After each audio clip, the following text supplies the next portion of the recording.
The diner smelled faintly of fresh coffee and buttered toast, though the morning rush had passed and only a handful of customers lingered.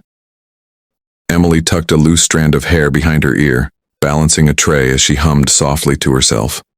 It wasn't much, the little cafe job, but it paid the rent. Barely. At the far corner, she noticed an elderly man slipping quietly into a booth. His coat was threadbare, the kind that might have been stylish 20 years ago but now sagged at the elbows. He pulled the menu closer, his gnarled fingers trembling ever so slightly. Emily approached with her familiar bright smile. "Good morning, sir. Can I start you off with something to drink?" The man cleared his throat, voice raspy.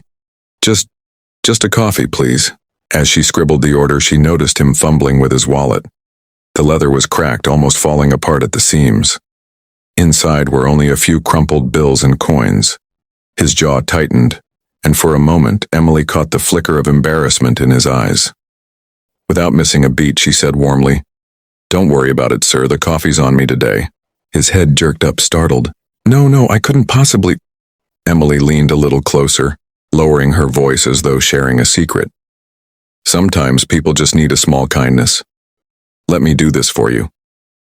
She left him with a steaming cup a few minutes later, placing it down as though it were a treasure. The old man stared at it, his lips pressed tight, before he murmured softly to himself, "Kindness. Imagine that." The old man stayed longer than most customers, his hands curled around the warm mug as though drawing strength from it.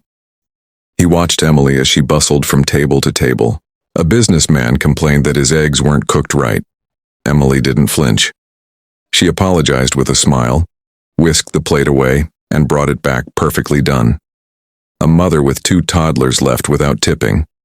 But Emily only crouched to pick up the crumbs and scattered crayons, humming gently as if the mess were nothing at all.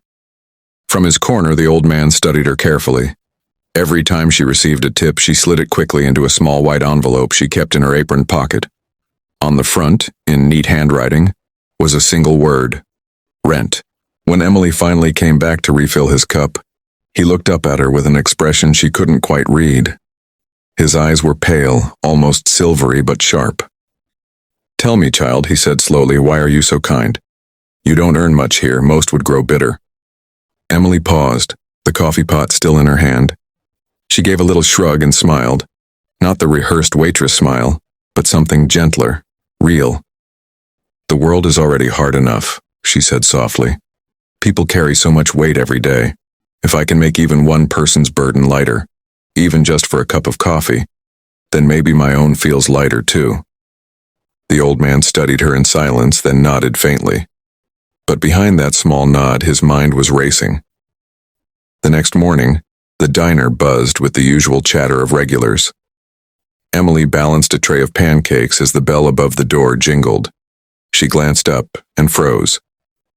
3 sleek black cars had pulled up outside, their tinted windows gleaming in the sun. Men in suits stepped out first, scanning the street, before opening the door for a tall, familiar figure. Her breath caught. It was the same old man. Only he wasn't wearing his frayed coat anymore. He was dressed in a tailored navy suit that seemed to belong on the cover of a business magazine. His shoes shone, his posture was steady, and the quiet frailty she'd seen yesterday was gone, replaced by authority. The diner fell silent as whispers spread. "Who is that?" "Looks like someone important." Emily stood frozen by the counter, a coffee pot still in her hand. The old man's gaze found hers immediately. His steps were steady as he crossed the room, ignoring the stares, the murmurs, the way every customer leaned in to watch. When he reached her, he smiled gently, the same soft smile from yesterday. "Good morning, Emily." Her voice wavered. Sir, you..." He placed a hand over hers, steadying the trembling coffee pot.